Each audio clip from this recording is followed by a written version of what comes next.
Or is it Memorex? No, I'm the only one. No, I'm the only one old enough to remember that commercial. Where is it on YouTube? Where is it on YouTube? What, on our channel? It should be. It's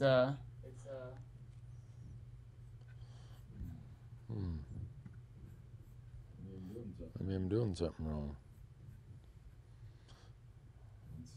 Let's see. Are we live on YouTube? Are we live on Facebook? No Facebook. Says we're live. Says we're live? Oh, it says we're live. Oh, it says we're live on live stream. All right, we're live. All right, we're live there. Live on Instagram. Live on Instagram. I don't know what's going on with, Doesn't say that I'm live on Facebook. Doesn't look like we're live on YouTube. Are you live on YouTube? Folks, we're trying all kinds of new things tonight. We're more than multitasking. We are. I don't know what you would call it. Tritasking, quad tasking. We're doing a little bit of everything here.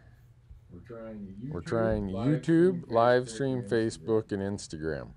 And so far, it appears as though we're out of luck on YouTube.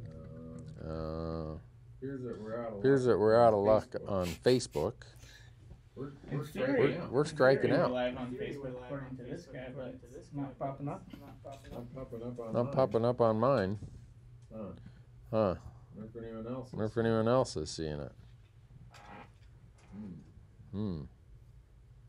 I guess we're just gonna have a conversation with the camera at this rate. We got Instagram. We got Instagram. Hey folks, how you doing on Instagram? Looks like that's the only platform we got working today. For some reason. Todd, if you're out there, plug us in. We got what? We got what? What advice do you have for a first year archery hunter is the first question. Yeah, that was the last question last week. What advice for a first year archery elk hunter? That is a very vague question and hard to answer. So trying to think what would be the one best piece of advice for a new archery hunter. Be mobile. And 1A is be mobile. 1A is pay big attention to the wind, and 1B is be mobile. There we go. We got anything, Marcus? Man, I'm feeling like we're letting you down, folks. We're trying too many things at one time. You know how sometimes you do too much and you get nothing done? Well, the live stream thing, I can't do anything on my end, so. Yeah. Well, live stream's working. I see that. I see that. I got it right here. On my computer. No, the live stream or whatever you call it on YouTube. I don't see it. That's it. We're live on YouTube. We are? Yep. We are? Where? I'm watching right here. On our channel? On our channel? People are complaining about echo though. Apparently, I got some audio issues. Echo, huh? Is it? Because the door's open? View channel. I can't believe people put up with us in as low tech as we are. I'm not getting anything on YouTube. Where are you at? I gotta hit something. I gotta hit something? All right, let's see if I can fix the accent. How's the echo, folks? Any better? And this is embarrassing. We're supposed to know what we're doing. We're clueless. I think we can shut down Facebook by the looks of it. YouTube seems to be working pretty good now. YouTube? I can't see it. Where are you at? Marcus, where are you at? On our channel? He's got his headphones on. He can't hear me. Where are you at on YouTube? What? I went to YouTube, Randy Newberg, and it said you're live. I'm at Randy. Oh, live now, right there. There's a button flashing in front of me. All right, folks. I guess today we're doing Elk Talk Live as a YouTube platform because Facebook's not working. Instagram.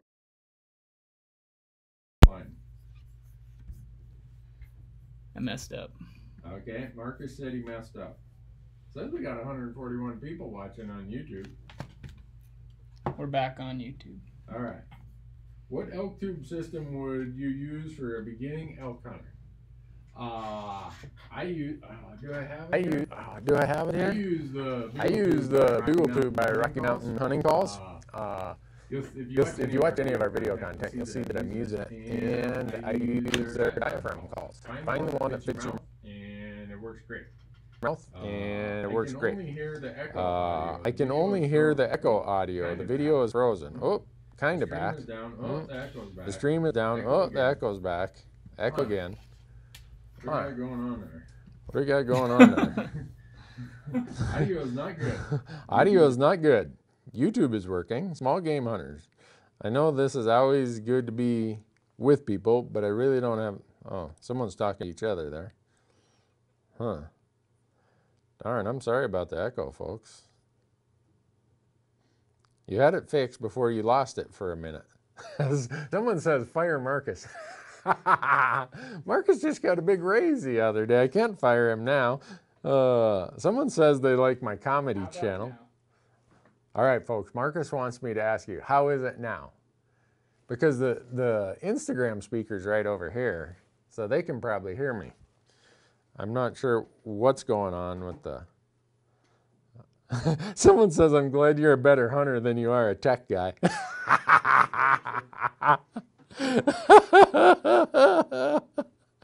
Oh, that's funny. All right, it's fixed. That's what they're telling us anyhow.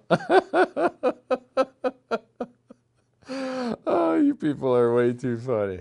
Well, anyhow, folks, this is Elk Talk Live, episode number 56. If you want to get notified, normally, if you wanted to get notified, you would get notified. But something happened in the technology today with, if we could turn this around, there's two cameras there, a camera here, there's a box on top of that camera, and it's not working. So bear with us. But if you want to get notified, text Randy, R-A-N-D-Y, to 64600. And this is brought to you by Bowtech Archery. Go to bowtecharchery.com. Go to loophole.com, Loophole Optics. Onyx Maps, save 20% by using promo code Randy out at onyxmaps.com. We're really going to get into the Go Hunt Insider tonight because we're going to talk about Wyoming. The Wyoming elk regulations just came out this week, and everybody should be applying and going elk hunting in Wyoming this year. So go to gohunt.com, use their insider, and get $50 of free gear shop credit when you use promo code Randy. Now, I already answered a question about Rocky Mountain Hunting Calls, right? If you go to RockyMountainHuntingCalls.com and use promo code Randy, you save 15%. Also brought to you by Tight Spot Quivers, Ripcord Rests, and Black Gold Sights. I think I got it. All right, now we're going to get to some serious questions here, folks. Someone says videos are up on Amazon, and I was just watching them. Thanks, Brian. Are the new ones up there? We loaded 4 more a month ago, and I sent a reminder to the folks that are supposed to approve them out in Cyberland. Hopefully they get approved. Someone was listening to our podcast. The bills that I was talking about on the podcast in the Montana legislature the other day, they're on the Montana legislature website.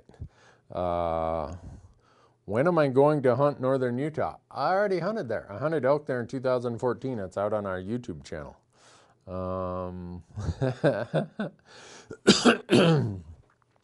So let's see. Someone says they need some llamas. Yep, I think you do. Randy, what are your thoughts on a 4 to 14 power scope as an all-purpose scope on a 308? Perfect. Great. Go for it. Buy it. VX3i probably is what I'd go with on that, with the CDS. Oh, Cody said that 4 new episodes finally got approved on Amazon. Woohoo! What do you know? And we got 2 more we submitted also. So there's supposed to be a total of 11 for season 6. And now we're editing out season 7. We're getting after it. I should apply for Wisconsin. Laugh out loud. Probably not gonna. Is there anything to apply for in Wisconsin? I don't think non-residents can apply for those elk tags that you had 10 of them this year.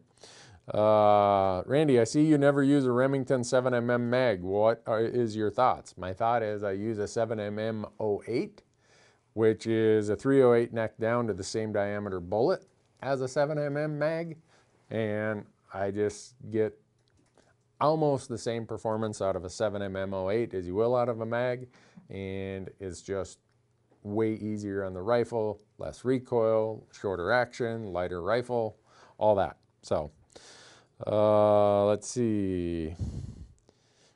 What's the price on the llamas? I don't think they're for sale. Oh wait, Bo's having an auction in June, isn't he, Marcus? I believe so. Yeah, you could go buy one in June. Our buddy Bo, go subscribe to his YouTube channel, Wilderness Ridge Trail Llamas, and maybe you'll find out. Go to his auction and maybe you can buy one. Let's see. What wild game is being served for Christmas?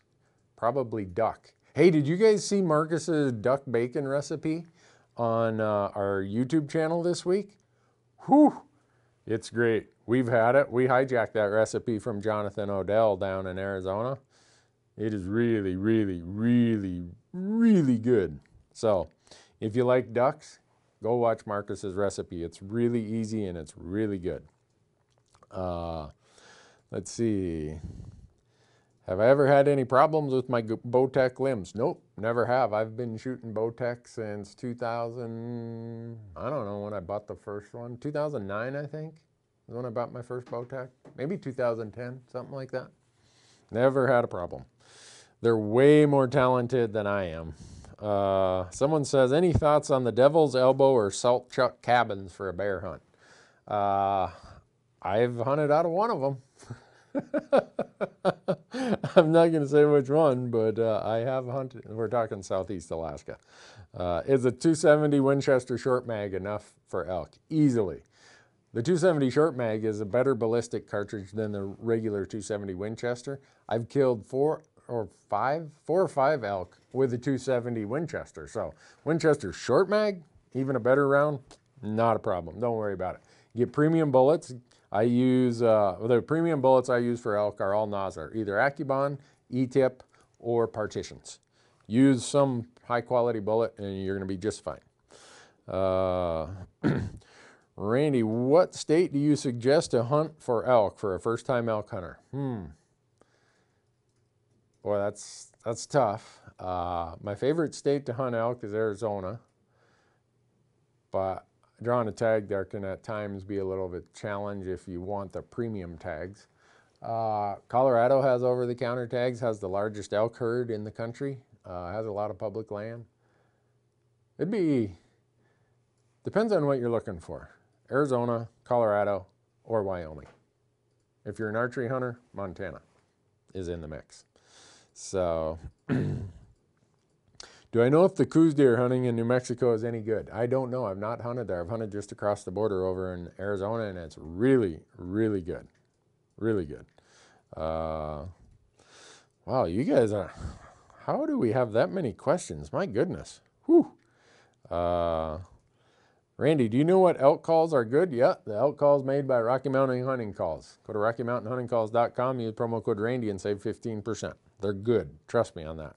I'm not that good of a caller, and even I can call in elk with those ones. So here's some things we need to talk about, some things you need to know.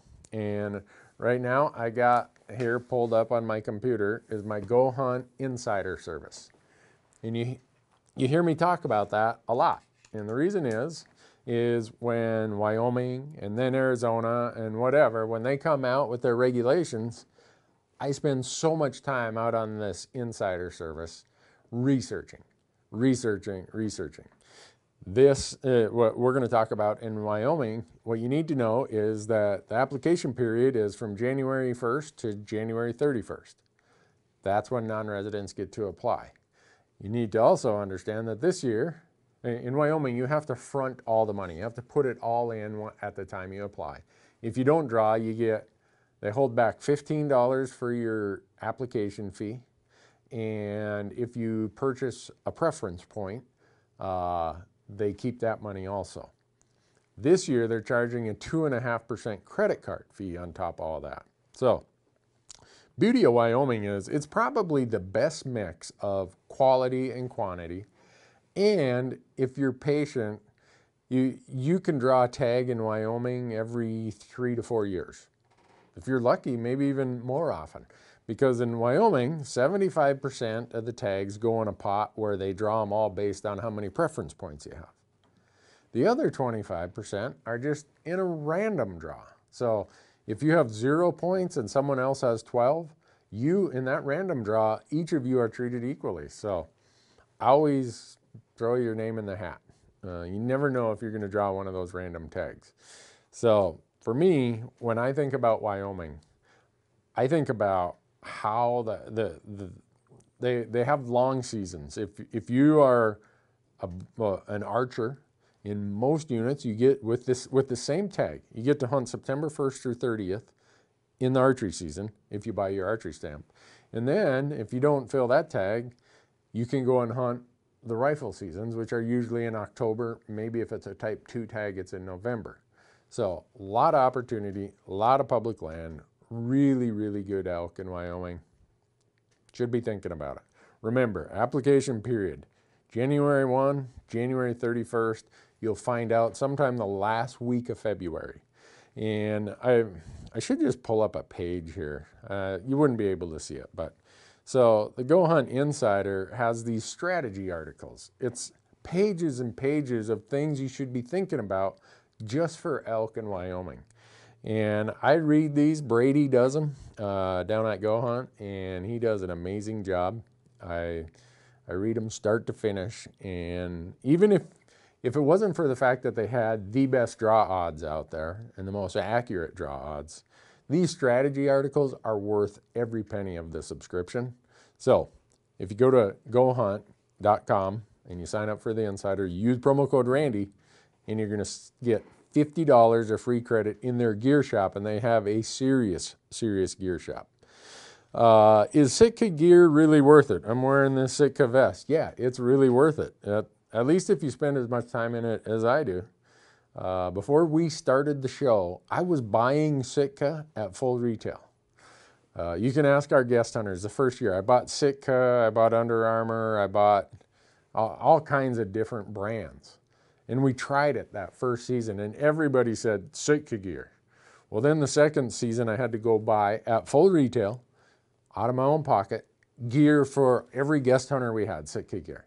And we did that for the next 3 years. Finally, I think it was our 4th year where Sitka said, hey, why are you buying that at full retail? We should send you some. So I tell that story because most of the products you see us use, I've been using long before anybody decided to sponsor us. I'm more interested in what works rather than, well, I use a lot of stuff that I don't get paid for. So to the question the person had is it worth it?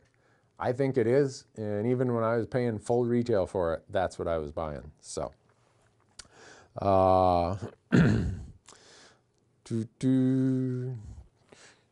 best piece of advice to hunters new to elk hunting on a do-it-yourself archery hunt, Colorado during the rut.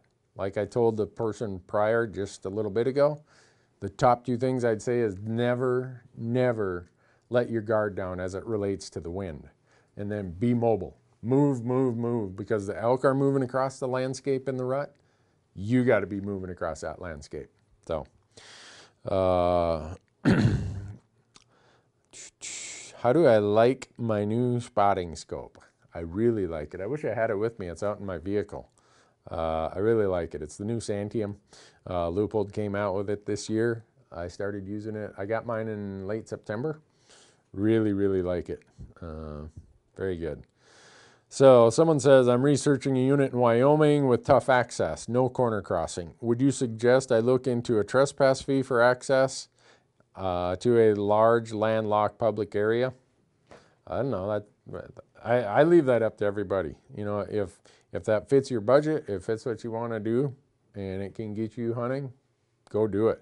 You know, some people would say, I don't have the money, and so they're gonna go work it out on public land. So that's really up to each person. If that works for you, go do it. Jeff asks, have you ever had your gear messed with at your tent while hunting the backcountry? Not that I know of. And when I say not that I know of, if someone came there and messed it up or put it back or looked at, I've never shown up to my camp and found that stuff was missing. Let's put it that way. Ever hunt elk in California? No, I've not. It's very hard to get a tag there. How many llamas do I own? I own 0, but this year I rented 4 of them full time for most of September, October, and part of November. Do you really need a GPS if you have the OnX app? No, you don't. If you have the OnX app, don't even bother buying a GPS. Just make sure you know how to use it offline, because sometimes you're not going to be where there's service, and there's a whole way you use it differently if you're offline and away from service. Carry a backup, because even on airplane mode, when you're running your GPS in these areas, which we always run them on airplane mode, it still will eat up your battery, and you just may as well carry one of those little extra charging Mophis or whatever those little charging kits are. Just have one of those with you. Non-resident archery hunter with 2 points in Wyoming. Worth it to go special draw or regular draw? So this is a good question. If you read out on the Go Hunt Insider, you'll realize that Wyoming has a special draw and a regular draw. So 60% of the non-resident tags go in the regular draw, and then 40% go in the special draw. Same exact tag, same hunt date, same everything, other than the special draw is more expensive by, I think, almost $500. So if you want the better draw odds, you go in the special draw. So this person is asking, should I pay the extra money to go in the special draw if I only have 2 points? It depends on what your budget is and how bad you want to go elk hunting. For me, I always do the special draw. Just how I do it. I don't like that idea. When Wyoming decided to split this between regular and special probably 10, 12 years ago, I hated it. I wrote to the commission. I told them this is a bad idea, but hey, I'm a non-resident. They're going to do what they're going to do. Uh-oh, our Instagram camera just tipped over here. Really great tape job. Oh, this is so funny. We got to quit trying to do so many things at one time. Let's see. Will a bull elk go back to its bed if it's been spooked? No. My experience is they're getting out of Dodge. Randy, will you be at the Sheep Show in Reno in February? Yep. Marcus is working on a film that's going to premiere Thursday night at the Sheep Show in Reno, Nevada on, I believe, February 7th or 8th, whatever that Thursday night is.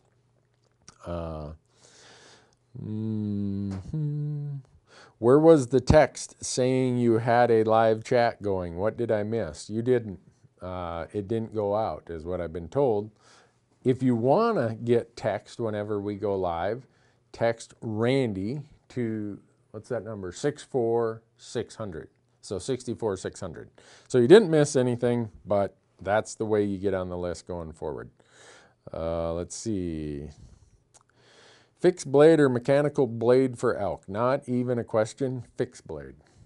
If you ask around enough people who've been using mechanicals on elk, you'll hear some stories of, I don't think I need to try that.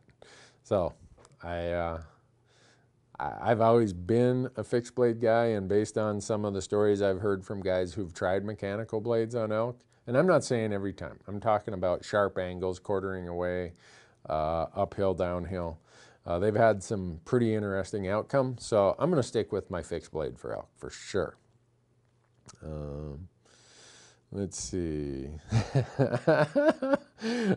John is answering a question for me. Do I do much shed hunting is what Daniel asks, and John says no, he puts them in a tree. I do. So if you go somewhere and you're elk hunting and you see a bunch of sheds in a tree, there's a really good chance that maybe we've been through there. Don't see you live on your Facebook page. I know, we're having some sort of crazy Facebook issues tonight. I'm not sure why. Someone says, how about prototype rifles? So, what's your input, Randy? had a lot of success with them this year. I'm meeting with them in a couple weeks. We're going to go over everything, but they got a bunch. So they always have some new ideas going on. So we get talking last summer, and we're like, well, let's try this, let's try that. Yeah. And they work great. The season isn't even over this year, and they call me, hey, we got this idea, we got that idea. So it's always a work in I don't know if work in progress, but it's always an experiment with them. And it was really, really good. It worked, yeah, really good. Someone wants to know what's the best duck hunting areas closest to Missoula, Montana. I don't know. I live in Bozeman. I've never hunted near Missoula, Montana. And if I knew, I surely wouldn't tell you. Nothing personal, but we never give out GPS coordinates. We never give out drainages or specifics. And if you're watching our content, maybe I shouldn't say this, but I'm going to. Every once in a while, we'll put a clip of a landscape scene in there that might be in there just to throw you off. So, word of caution. Let's see. What bipod do I use? Caldwell. Caldwell Shooting Supplies. They're one of the many brands under Battenfeld. I use theirs. Someone says, come to Nevada. I try every year. I didn't get any Nevada tags last year, so I couldn't couldn't go. Maybe this coming year I'll get my chance. Holy cow. This is amazing how many questions you people have. Oofta. Oofta, yeah? You guys know where I'm from when I say oofta, right? Other than high draw odds, what do you look for in a unit while scouring Go Hunt as far as statistics go? That's a really good question, Mike. So I'm looking at the insider right here, and I'm scrolling down, and in this strategy article, they do a good job of looking at pretty much the same things I do. Here's the area. Here's its reasonable trophy potential if you find one of the better bulls. And here's the bull to cow ratio. Here's the harvest success. Here's the percent public land. I would say harvest success, bull to cow ratio, and percent public land are the three biggest things I look for. And right here, all right at my fingertips with the insider here with Go Hunt. So I used to do it with, I had file cabinets and I saved magazine articles, and this was before Al Gore invented the internet I'm talking about.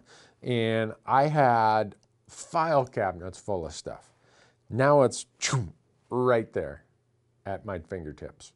And I'm really, really thankful for that. And, the insider is where it's at. So, you doing the Arizona late season archery deer this year? Yep, we're going to be doing it. Marcus went down there 2 weeks ago and shot a Coues deer buck on a tag that took 0 points. Yeah. Him and our buddy Wade went down there and they each shot one. So, but I'm a fool. I'm going back down there again with my Bowtech. Gonna try arrow one. I'm so bad at that. Oh well. Randy, how do you hunt the Gila for elk every year? I don't.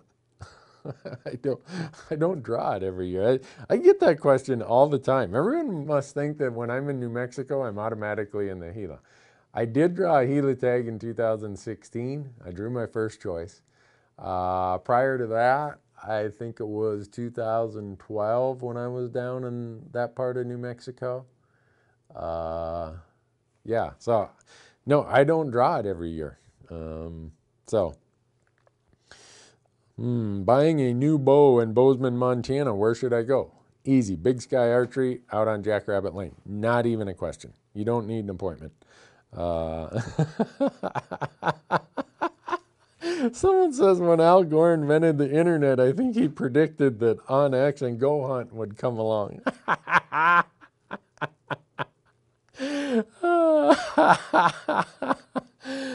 Peter wants to know, is Brian Call going hunting with you for Coues deer this year? Yeah, Brian is joining us.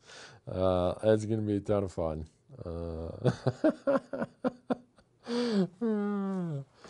You people have some really cool questions. I don't know what it is. Maybe it's the YouTube audience has funkier questions than the Facebook audience. I don't know. Randy, how often do you get full pass-throughs when archery hunting elk? What's the weight of your arrows? I know you've gone over this before, but I forgot. My total arrow weight is about 500 grains. My broadhead is 125 fixed blade. Yeah, I think only one time with an arrow have I not had a complete pass-through, but that was a very quartering away shot, and I made a bad shot. We recovered the elk, but it wasn't my best performance, let's put it that way. And I think if I would have released when I was ready, just as I was going to release, the bull turned and started going up out of the water hole. If I would have released a second earlier, it would have been perfect broadside. I think it would have had a complete pass-through. Am I coming to Utah next year for archery? Probably not. Not sure. Tim says, what's the hardest hunt you've been on, both mentally and physically? We did a backpack doll sheep hunt in Alaska in August of this year. I would say it was that one. Marcus is here. Marcus carried that camera gear up and down those mountains. It was epic. It's out there on our YouTube channel every day. But what is it, Marcus? 9 days, I think. Yeah. And those of you who follow our stuff, you might know that I've got a strange liver condition, and my liver was not giving me very good results on that hunt. It was really, really tough. So I'd say it's that one. If I find fresh tracks in a post rut, first rifle hunt in Colorado, do you hunt this area? I would, if the tracks look like they're just meandering and doing, a little bit of moving here, moving there, because they're probably feeding and they're nearby. If it's tracks that are just beelining somewhere, odds are I'm going to follow, kind of head the direction those tracks are headed, because they're going somewhere. They're probably not going to be milling around and be where I'm going to be. But with that early season, I might have a little exception to that, in that if I'm seeing lots of tracks, that might be a travel pattern. In the very first rifle season in Colorado, the first day or two when the shooting starts, the rest of the elk might also be using that travel corridor. So I might hunt there. It would depend on a lot of factors, but possibly. Someone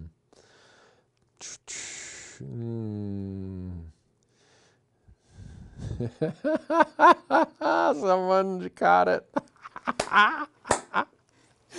Someone says, hey, wait a minute. Did you give GPS coordinates for the Statue of Liberty?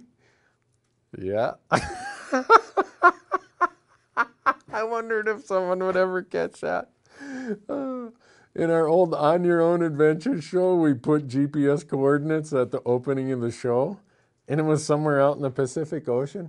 And some guy, he emailed me and said, that's a bunch of BS. That's way out in the ocean. Yeah, I know. So I'm trying to remember where we put that. It was just in the last couple of weeks. I answered something and I gave coordinates for the Statue of Liberty. Someone actually went and searched the coordinates. That's cool. Someone's asking, are wolf, bear, and mountain lion tags over the counter in Idaho? I believe so. I don't know if they are on mountain lion. That's not something I've hunted, but I know they are in all but 2 units, I think, for bear. There's 2 draw units, if I remember right. And for wolf, I believe they're over the counter also. Someone says, I'm glad your shirt isn't inside out. Me too. Can you tell bull tracks from big cow tracks? Yeah, really easy. Once you've started following elk tracks for very long, you'll quickly realize that a cow track is, I'm going to say, about like that. And it's more round. A bull track is going to be like that, and it's going to be longer than it is wide. It's going to dig in way deeper. You're going to see the dew claw behind it. So if the If the hoof is going this way, you always see that little, like you took 2 fingers and poked them in the snow. And just the stride length is going to be longer. It's, once you have hunted them very much, you'll quickly get the idea of if you're tracking a bull or if you're tracking a cow. Or if, I mean, and maybe you're not tracking them, but you just see the tracks in the snow. You will definitely know. Let's see. Hey, Pavel says, can you give a shout out to my boy Rudy? It's his birthday. Happy birthday, Rudy. Hope that works. So someone says, what was the size of the bull your son shot? I have no idea. We haven't got it scored, but it's big. We're really not into scores, so don't know. Will you be hunting Arizona anytime soon? Yeah, next month. And hopefully next fall, maybe I'll draw an elk tag. I don't know. I'm going to try. You never know. I apply a lot. I apply in a lot of places, so there's a chance I could draw. On average, how many hunts do you go on a year? Between my own hunts and hunts I go on with family and friends, usually between 12 and 14 hunts a year. So yeah, I don't see my wife a lot. My wife doesn't see me a lot in hunting season. I love her. She is the best wife in the world. Yeah. Would you swing for the fences on your first choice in Wyoming or just apply for zones that have better odds? I usually just go for the ones that have better odds. And here's a little trick. People ask me, how do you draw so often in Wyoming? Well, in the Wyoming regulations, if you download them, they're out on the website right now.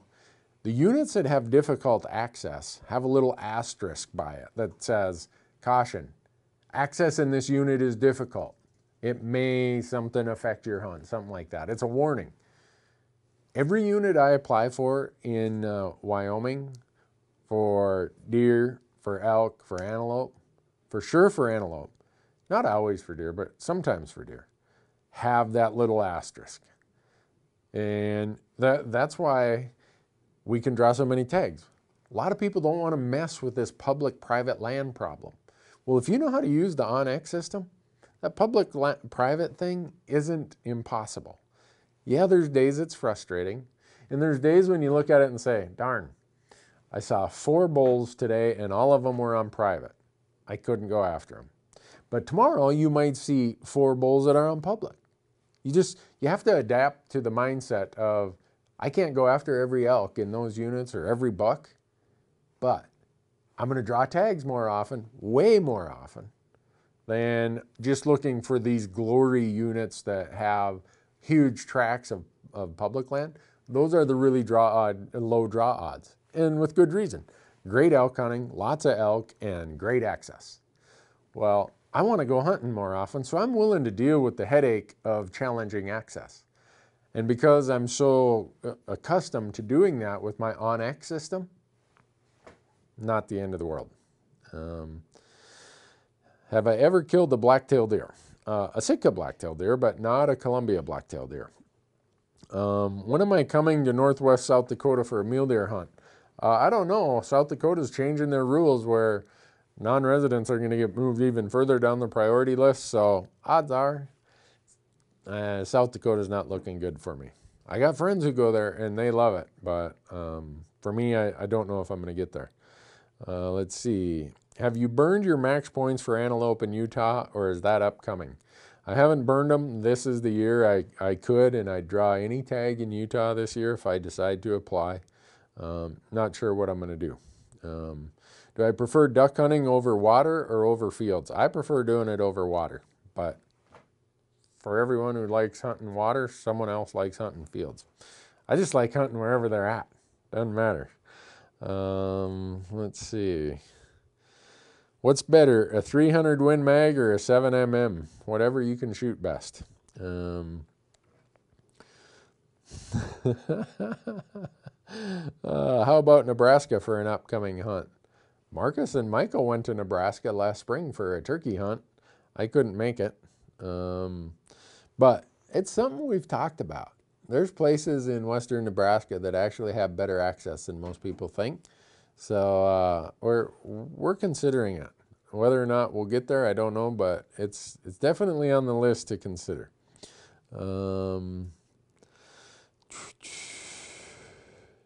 I'm from the east. How many days do you recommend for me to be in the Colorado mountains before season to get acclimated to the elevation? You'll talk to a doctor. They'll tell you go there a week early. Well, a lot of times that's not practical. I would say if you can, go there 2 days in advance to get acclimated. And whatever you do, don't start exerting yourself, running up and down the mountain as quick as you get there. That will really increase the likelihood of altitude sickness. And I've never had it, but I've talked to people who have, and it sounds like super, super miserable. And yeah, get there as early as you can. I think a couple days would probably get you pretty close. Have we ever filmed a turkey hunt? Yeah, we've filmed a couple of them. They're out on our YouTube channel. Do we ever do hunting in Oregon? We haven't, and the odds are we probably won't. Oregon is a very expensive state for non-residents. For the tags that we would be applying for, the limited entry tags, the percentage of tags they give to non-residents is anywhere from 2 to 5%, a really small percentage, and it's a very expensive non-refundable non-resident license to apply for those tags. So it's just not likely that we're going to be there. Now, I want to go and hunt Roosevelt elk really bad, and my son moved to Oregon a year ago, so I've put him on a mission. You got to figure this out so we can go over there and hunt Roosevelt elk someday. So I might be doing that, but that's over the counter. On a scale of 1 to 10, how much do you like hunting Arizona? 20? I probably have more fun when I hunt Arizona than any other state. I'm trying to think of what state has more fun, more opportunity, more varied game that you can hunt, from big game to small game, varied terrain from the low deserts and the Sonoran cactus all the way up to, I shot an elk there. It's out on our YouTube channel, a film we did called Uncommon Ground. It's even out on our Amazon channel also. I think that bull I shot at over 10,000 feet. So there's just so much opportunity there. So many different opportunities. So I'm wondering, with this YouTube stuff, do you scroll up or scroll down, Marcus? Yeah, from what I'm on. What's that? The newest comments are at the bottom. That's what I thought. Just figured I better check that out. Holy cow. You guys have left so many questions. Loving it. Llamas are cool, but have you ever gone with pack goats? Nope. Been using them for 8 years and can't say enough about them. Cool. I know people who do use them. I don't. I'm going to stick with llamas. Just got used to them, love them. They got personality. They can carry a lot more. There's some people who will claim that pack goats are a possible risk for transmission or a vector for disease with wild sheep. I don't know if that's true or not, but a lot of people have said that's the case, and I know some of the pack goat people actually go and get their goats tested to see if they're carrying one of those pneumonia viruses. Is it virus or bacteria? So there's quite a few people who use it, and they're very careful about it, but I just have kind of fallen into the gig of llamas. So what's the most dangerous hunt I've been on? I don't know. I don't know that I've been on any dangerous hunts. You know, I guess any elk hunt, I could get hurt. I could fall down the hill. I could get lost. But no, I don't think I've been on anything that's real dangerous. What's my favorite bird to hunt? Oh, man, that's not even a question. Ruffed grouse. Ruffed grouse, mountain grouse, grouse, spruce grouse, sage grouse, grouse. Folks, this is how much we like to hunt grouse type birds. In a couple of years, Marcus and I are flying to Alaska, and we're getting there the day before ptarmigan season opens, and we are floating from the Arctic Circle north to is it going to be the Beaufort Sea or the Bering Sea? I think that's the Beaufort up there. We are floating a river north just for the purpose of hunting birds. We're going to eat so many ptarmigan on that trip, we'll grow feathers before we get out of there. We're going to do that. Going to really do that. Oh man, I'm so excited. Someone says, Randy, anywhere you hunt where there are grizzlies is dangerous. Laugh out loud. Wow. Never thought about that. I have had 2 pretty close grizzly encounters. Randy, do you plan to film an elk hunt in Idaho?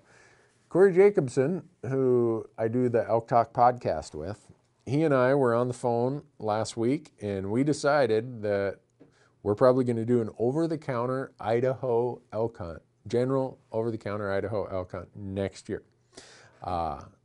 And if for somehow it doesn't work calendar-wise, we'll do it in Montana. But I told him I'd like to do it in Idaho. So there's a really good chance we could be in Idaho next year. If you could go back and give your younger self advice when beginning to accumulate points in all these Western states, what would it be? Well, I started applying in 1993 across all these Western states. So what's that? 25 years ago. So I was 29 years old at the time. Yeah. Start earlier, apply in more places, do whatever your budget allows. If that means you gotta not drink as much coffee down at the coffee shop this year, or you got to give up some other kind of discretionary habit, I would do that. Because when you get to be my age and you got gunny, I've had piles of points in some states. And I've been on some of the best, most amazing, incredible hunts from an experience standpoint. You name a premium tag outside of moose, goat, and sheep. I've had 1 goat tag, no moose tags, no sheep tags. But elk, deer, antelope, I've hunted some of the most renowned places because I got in on the point system and I started building points, and I just stuck with it. And sooner or later, you'll get your chance, hopefully. Randy, why do you wear mittens instead of gloves? This is a good question. Well, if you grew up where I did in northern Minnesota, I grew up right near the Canadian border. We did a lot of beaver trapping, a lot of ice fishing, a lot of snowmobiling. We were outside in the winter all the time. And if you grow up in a country like that where it gets super, super cold and you're in places where you're dipping your hands in and out of water like you are when you're ice fishing or beaver trapping, you quickly realize that gloves are a waste of time. Mittens are where it's at. Why do all of the native people of cold climates wear mittens? Because your hands stay warm. I don't know who came up with the idea of gloves in cold weather. Gloves are great in the cactus or when you got to protect your hands or whatever. When it's cold, get rid of those gloves. Your fingers are going to be cold. You're not going to be able to pull your trigger or your release anyhow. You're going to try to pull them off when it comes time to shoot. Well, I can shake my chopper mitt off in less than a second. If I'm out and I see something I got to act quickly, I just shake it like that, and now I got this really warm hand running my trigger or my release. Anybody who wants to have warm hands, go with chopper mittens. I get mine from Frost River Trading Company in Duluth, Minnesota. Pay full boat for them. They don't send them to me. Yeah, chopper mitts. Trust me on that one.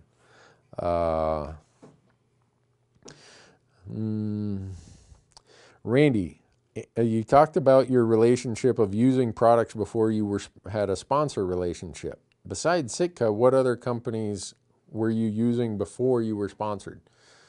The very first rifle scope I had was an El Jipo Junkie thing when I was 13. Saved up my money mowing lawns all summer to buy a gold ring scope. I could not believe that this, well, here's the story.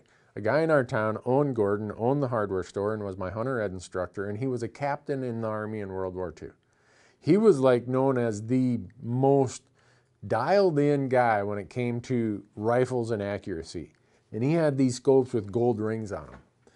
I'm like, whoa, I'm going to save my lawn mowing money and everything. I'm buying one of those gold ring ones. Mowed lawns all summer, went to him, and he gave me a deal on one, and he helped me put it on my rifle. I've been using gold ring Leupold scope since I was 14. I don't know how else you can say that, as there's never, after that one El Gippo scope I had when I was 13, my rifles have never had anything other than a Leupold scope. Mystery Ranch backpacks. I bought my first Mystery Ranch backpack in 2006 and been using Mystery Ranch ever since then. It was maybe 4 years ago when they actually started maybe 5 years ago, they started giving me packs to use. I think I bought my first 3 or 4 full retail. Walk into the showroom, I want one of those. Kenetrek boots. Jim started Kenetrek in 2005 or 6, something like that. I bought full boat Kenetrek boots. The 2 pairs I bought that are non-insulated Mountain Extreme and a 400 gram Mountain Extreme, I bought those before I even started the TV show and all these platforms. I've been using those ever since. I'm sure there's a bunch more of them. I'm just not thinking of them, but there's a lot of things that you see us use that we were using way, way before the TV show, that I've been using all my life. And when you go see our bag dumps out on our YouTube channel, there's a lot of stuff there that I use when their competitors offered me money to use it. But their competitors make junk, so I'm not going to use it. And just, that's simple. So I hope that gives some idea about what you see in our content isn't who's writing us the big check. You don't see us moving from sponsor to sponsor. How embarrassing or insulting is it when you've seen it all, right? The dude's on TV, yeah, I wouldn't have killed my big buck this year without product ABC. Best thing in the world. Next year, he's not using product ABC. The best thing in the world is ABC's competitor, product XYZ. Really, give me a break. You know, he changed because of the money. No, that's not how I do it. There's not enough love or money to get me to use a piece of crap that I don't like. So that's why all the companies who sponsor and support us are products I believe in. Montana Black Gold Sights. Mike Ellig started that, and I can't remember when. The very first bow I bought had a black gold sight on it. When Ripcord came out, I instantly started using them. I'm buying these things. I've never switched, never changed. So all of these companies that you see that are sponsoring this platform, OnX. When OnX used to be in a GPS chip, I called them and I ordered every chip they had for every state they had. I'm sure Eric had to think, who is this guy in Bozeman who just ordered all these chips? That's me. You know, you listen. Go Hunt. Actually, Go Hunt, the first year they started, I talked to them and said, man, I'd like to use your service. And they're like, yeah, okay. Here's what it costs. Okay, fine. I bought it. So that's just my approach to it. I know other people look at it differently, and that's fine. But for me, if it doesn't work, I'm not using it. Just that simple. All right, where are we at? I thought I saw something. How much do success rates affect your choice of where you hunt? Some 10% draw odd units, say in New Mexico, have lower success rate than the general tag in a couple Montana or Idaho units. Tough to wait for 0.5% draw odds. Yeah. Success rates definitely affect where I apply, and that's where earlier when I answered that question, the Go Hunt Insider gives me that right at the tip of my fingers. It's a huge part of my planning of where I'm going to apply. So, no doubt about it. Let's see. Has the Born and Raised crew contacted you? That would be a must-see YouTube. You know, when they first did Land of the Free, the first season, they called me. And unfortunately, our season was already booked. And then I called them last year and said, hey, guys, I want to go hunt Oregon Roosevelt elk. And they're like, oh, man, we're already booked. We invited these people. So every year, it's like we're talking about it, and then we never get to do it. Speaking of which, I got to send them a file. I had them on my podcast, my Hunt Talk Radio podcast, And hey, sorry guys, you emailed me while I was on the road asking for the podcast file. I better get it to him. That's a reminder. Don't forget that, Randy. What are the chances of you and OnX teaming up to do another e-scouting series on a species other than elk? That takes a lot of work, and so much of what we did in the e-scouting for elk series is translatable and transferable to other species. I don't know if we're going to do it, but you never know. I'll talk to Matt and Zach and the guys. We got some things on our plate. Let's put it that way. We got a lot going on in the next year with them. We'll see how it goes. Dave asked, when will new episodes show up on Amazon? Someone told me there's 4 new ones up there that got approved this week. I haven't been out there for the last couple days. I know I sent an email inquiring the status, and someone said, hey, I just went out there and there are 4 new ones up, and there are 2 more yet to come. So there will be a total of 11 on season 6 when it's all done. And let's see. I don't know when we'll have season 7 up there. We're working on season 7 right now.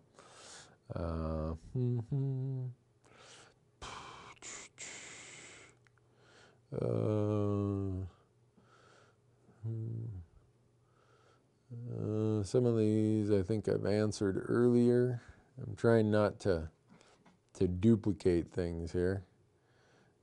Someone keeps saying you're live. Yeah, I think I know I'm live. Randy, you got any plans on hunting Hawaii? I don't. I probably should. I've been invited a few times, but it never is anything that hit my calendar. Randy, are you worried about CWD getting out of hand in Montana? Yeah, it's going to be an issue. On my Hunt Talk Radio podcast in August, I had two of the premier minds in CWD research and management on the podcast. And what I left from that is 2 things. This is not going away. And 2, don't quit hunting because of CWD. That's the 2 points they left me with. But yeah, I'm worried about it. You look at states in the Midwest who have been dealing with it, they're spending millions and millions and millions of dollars managing CWD. In Montana, our budget, we don't have millions and millions of dollars. We don't have the number of hunters some of those Midwest states have. It is going to be a serious issue here. So I wish it was different, but I think it's here to stay, and we're going to have to deal with it.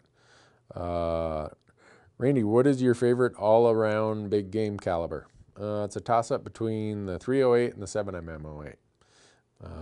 And you ask 100 people that question, you're going to get about 200 different answers. Would I hunt doe antelope in Colorado? I would if I lived there, lived close by. I can hunt doe antelope in Montana and Wyoming, so odds are I'm probably not going to go all the way to Colorado to hunt doe antelope.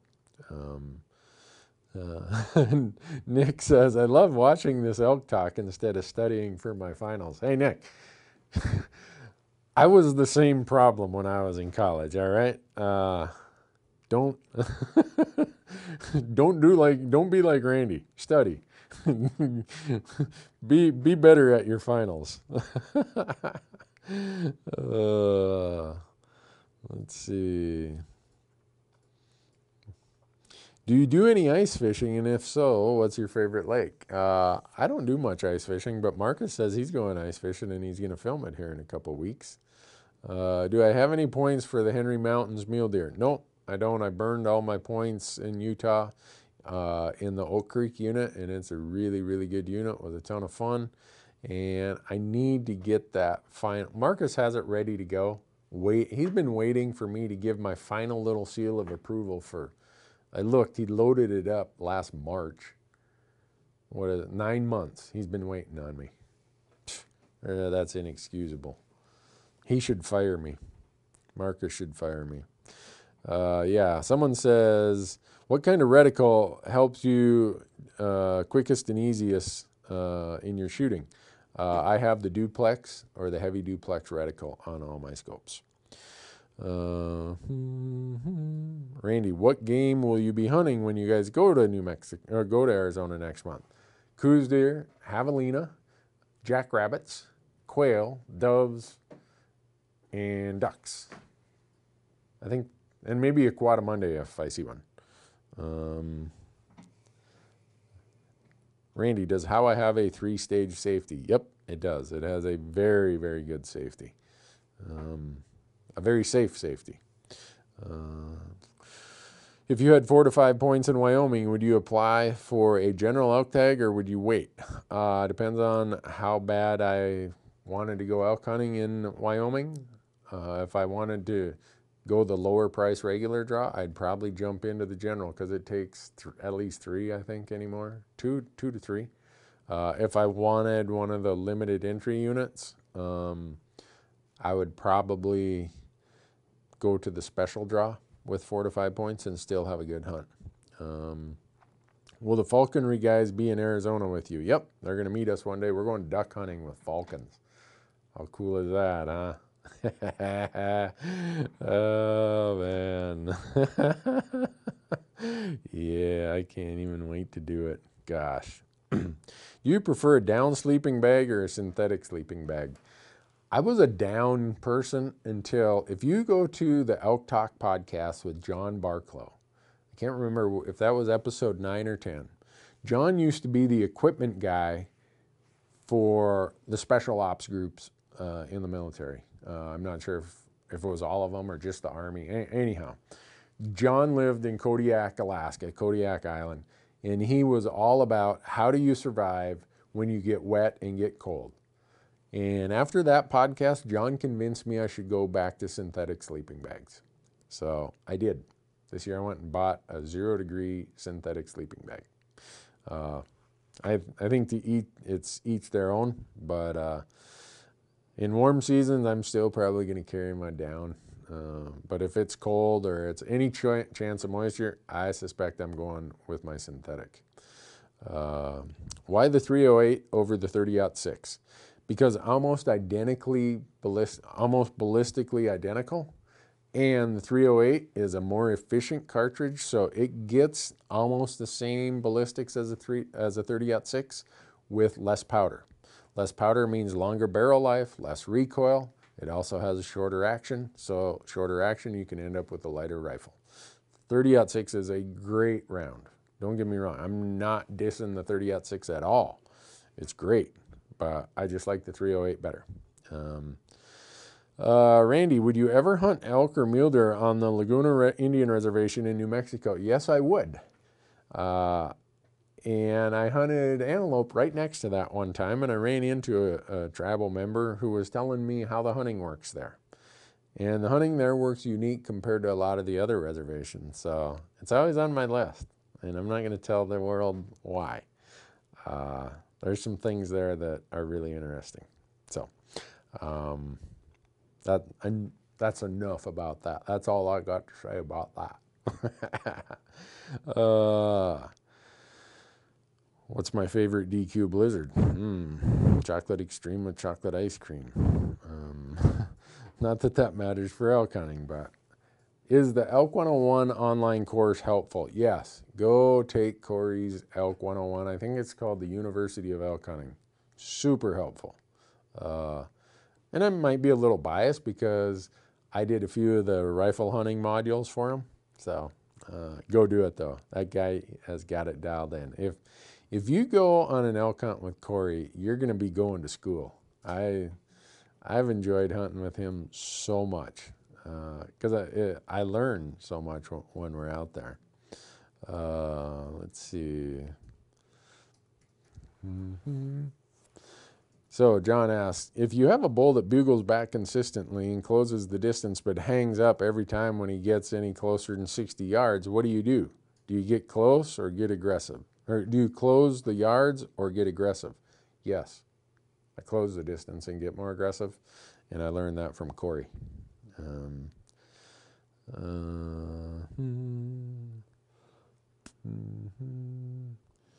What is the farthest distance you are willing to shoot an animal with your bow? I don't know. It depends on circumstances. My pin only goes out to 40. So it's going to be less than 40 or 40 or less. But It might also be less than that, depending on conditions. Maybe there's a heavy crosswind. Maybe it's just, steep downhill, steep uphill. It just depends. It's so circumstantial. I really, really can't say a true distance, but I have a 40-yard pin. This year I did shoot a bison at 43 yards, and that's about as far as I'm going to be shooting. And I know a lot of people can shoot way further than that. And they're really good archers. I'm starting to enjoy trying to get closer and closer with each stock rather than say, oh, well, this is as close as I can get and let it rip. I get where some people feel, hey, I'm here to fill a tag. For me now, it's about, I just want to get closer. So 40 yards is plenty for me. Randy, is southern Colorado good for elk hunting? Yep. Depends on where you go. Some are better than others, but it's definitely good. Let's see. How high up do you find grouse during archery elk season? Blue grouse, you'll find them all the way, way up. Rough grouse, you'll usually find them down lower. Rough grouse, you'll usually find the rough grouse down more in the lodgepole, some of the mixed forest types, conifer and deciduous. The blue grouse, you're usually going to find those up higher above where the rough grouse are. And the blue grouse actually move higher up the mountain as the season progresses. So,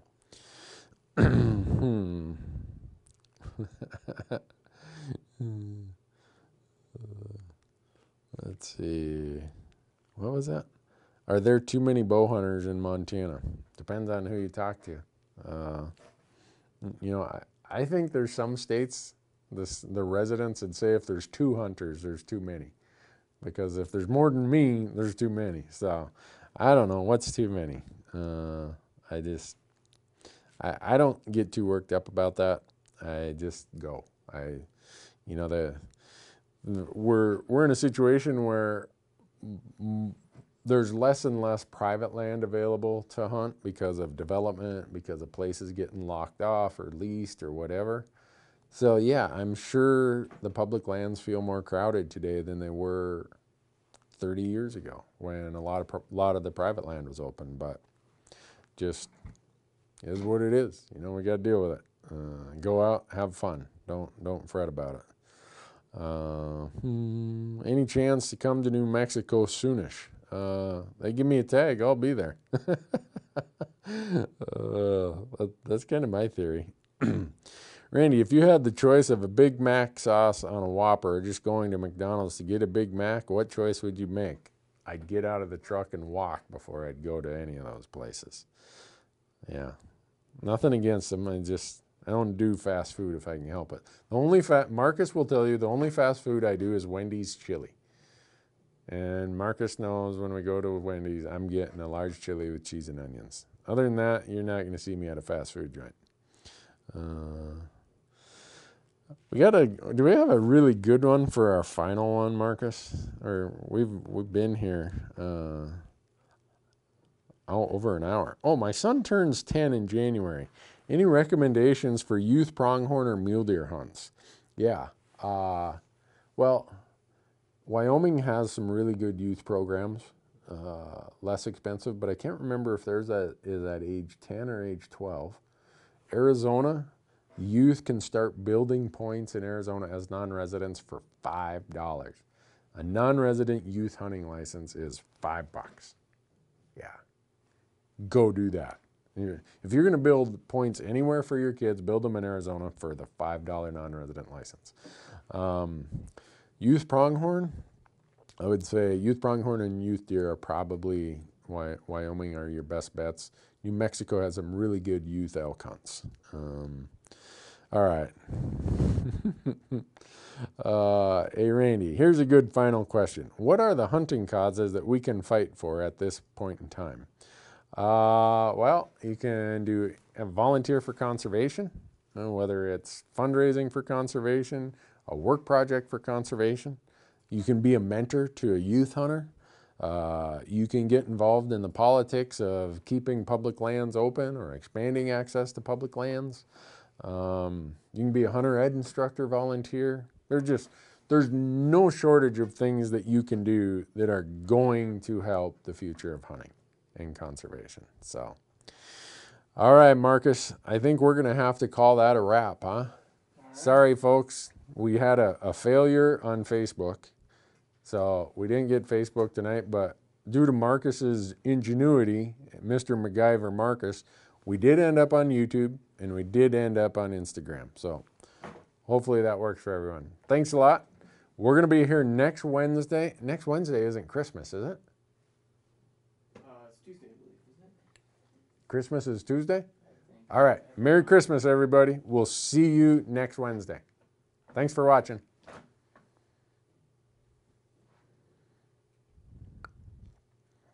Well, that's a heck of a deal.